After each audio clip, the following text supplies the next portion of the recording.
ఆంధ్రప్రదేశ్ రాష్ట్ర ముఖ్యమంత్రి శ్రీ నారా చంద్రబాబు నాయుడు న్యూఢిల్లీలో విలేకరుల సమావేశం. రాష్ట్రం పూర్తిగా విధ్వంసం పాలైంది. మళ్ళీ ఎన్డీఏ వస్తాని రాష్ట్రాన్ని పునర్నిర్మాణం చేస్తామని చాలా స్పష్టమైన హామీ ఇచ్చాం. వచ్చిన తర్వాత నేను ఒక్క సంవత్సరం రేపటికి 12వ తారీఖు నెక్స్ట్ మంత్కి 1 year అవుతుంది. 1 yearలో అన్ని ప్రయత్నాలు చేసినాం. మళ్ళీ అన్ని డిపార్ట్మెంట్ని ట్రాక్లో పెట్టడానికి సమయం పడతా ఉంది. ఈరోజు మనం ఒకసారి చూస్తే 1-2 కాదు, ఎవ్రీ డిపార్ట్మెంటు డీఫంక్షన్ అయింది, లేకపోతే డీరైల్ చేశారు, ఇర్రిపేరబుల్ డ్యామేజ్ చేసి వదిలిపెట్టారు. ఎక్కడ కూడా నేను ఎప్పుడు చూడలేదు. 4th time ఈవెన్ చాలాసార్లు నేను చెప్పాను, ఎప్పుడు చూడనటువంటి విధ్వంసం జరిగింది.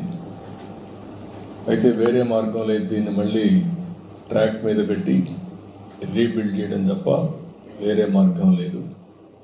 దానికోసమే ఫైనాన్షియల్గా అయితే ఏమాత్రం కూడా వెసులుబాటు లేనితనం తెచ్చారు. ఒక పక్క బకాయిలు దగ్గర 1,20,000 కోట్లు బిల్లు మాత్రం 9,94,000 కోట్ల రూపాయలు లయబిలిటీస్ కానీ, పేమెంట్స్ డ్యూ పెట్టింది కానీ, డెట్ కానీ చేసే పరిస్థితికి వచ్చారు. అయితే ఈరోజు ప్రజలు దానికి కావాల్సిన విధంగా పనిష్ చేశారు. మాకు స్పష్టమైన మెజారిటీ, చరిత్రలో ఎప్పుడూ జరిగినటువంటి విధ్వంసం జరిగింది. అదే సమయంలో ప్రజలు కూడా ఎప్పుడూ ఈయనటువంటి విజయాన్ని కూడా విక్టరీ ఇచ్చారు. 93% స్ట్రైక్ రేట్, ఎవరు ఊహించినటువంటి విజయం ఇది. అయితే ఈరోజు మేము కూడా ఎంత తొందరలో రెక్టిఫై చేయగలిగే ప్రయత్నం చేస్తున్నాం.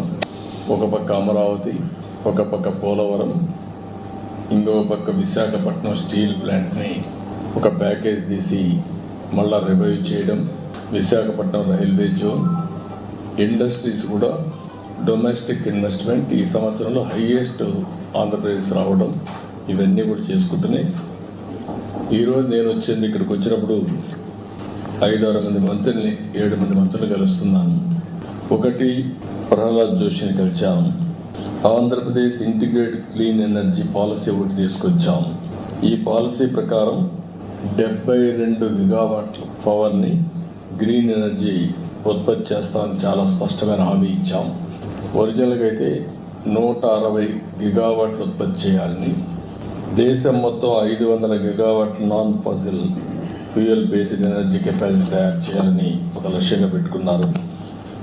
ఆ లక్ష్యాన్ని మేజర్ చంక్ ఆంధ్రప్రదేశ్లో వచ్చేట్టుగా మేము ఒక ప్రోగ్రాం పెట్టుకొని ముందుకు పోతున్నాం.